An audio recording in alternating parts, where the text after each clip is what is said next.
안녕하세요. 오늘 이 시간에는 영국 기업가나 투자자라면 꼭 알아야 할 아주 강력하지만 의외로 많은 분들이 놓치고 있는 금융 전략 세 가지를 한번 제대로 파헤쳐 보겠습니다.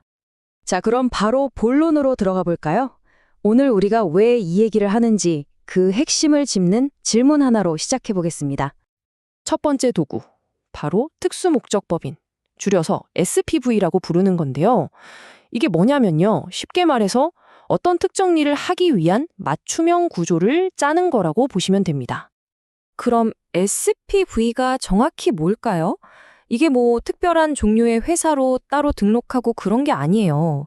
그게 아니라 우리가 흔히 아는 그냥 일반 유한회사를 아주 특정한 목표 하나만을 위해서 어떻게 쓰느냐, 바로 그 활용법에 대한 이야기입니다. 자, 이 비유가 정말 재미있는데요. 원문절로에서 나온 건데 한번 보세요. 여러분의 주력 회사가 매일 타는 패밀리카라면 이 SPV는 뭐랄까 아주 특별하고 험난한 임무를 수행하기 위해 만들어진 금융계의 험비 같은 거라고 할 수 있죠. 아니, 왜 굳이 이런 금융 험비를 써야 하냐고요? 간단해요.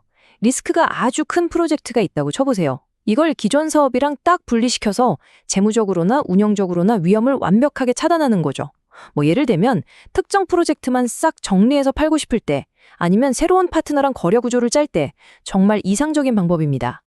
자, 그럼 다음 단계로 넘어가 볼까요? 이게 또 어떻게 이어지냐면요. 이 SPV로 구조를 잘 짜놓으면 와, 이게 완전히 합법적인데도 불구하고 정말 어마어마한 세금 혜택을 볼 수가 있거든요. 자, 실제 사례를 한번 들어볼게요. 여러분이 오래된 사무용 건물을 싹 리모델링해서 멋진 아파트로 바꿨어요.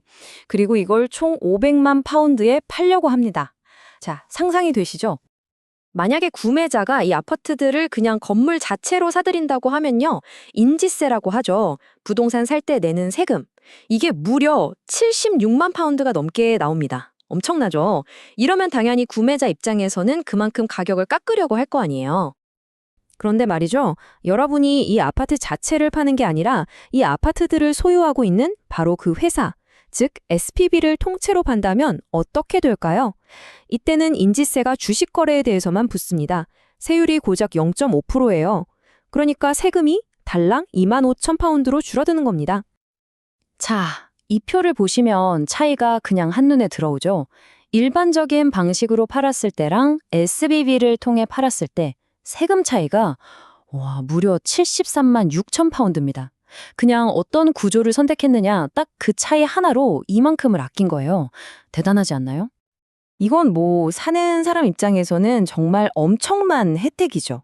근데 이야기는 여기서 끝이 아닙니다. 진짜 중요한 건 이제부터예요.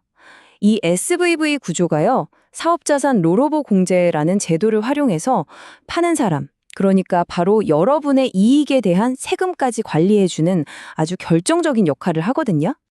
자, 이 거래로 여러분이 200만 파운드를 벌었다고 쳐봅시다. 그럼 보통은 어떻게 되죠? 그렇죠. 법인세를 내야 합니다. 대략 한 50만 파운드 정도가 세금으로 나가게 될 거예요. 하지만 바로 이 롤오버 공제라는 정부 제도를 쓰면요. 그 이익금을 또 다른 사업용 자산에 재투자하는 조건으로 내야 할 세금 전체를 뒤로 미룰 수가 있어요. 이걸 세금 이연이라고 하죠. 세금이 없어지는 건 아니지만 일단 안 내고 그 돈으로 또 투자를 할 수 있게 되는 겁니다. 자, 보세요. 우리는 지금 리스크로부터 프로젝트를 안전하게 지켰고 세금도 아주 효율적으로 처리해서 수익을 극대화했어요. 그럼 이제 이 돈으로 뭘 해야 할까요? 여기서 바로 세 번째 도구가 등장합니다.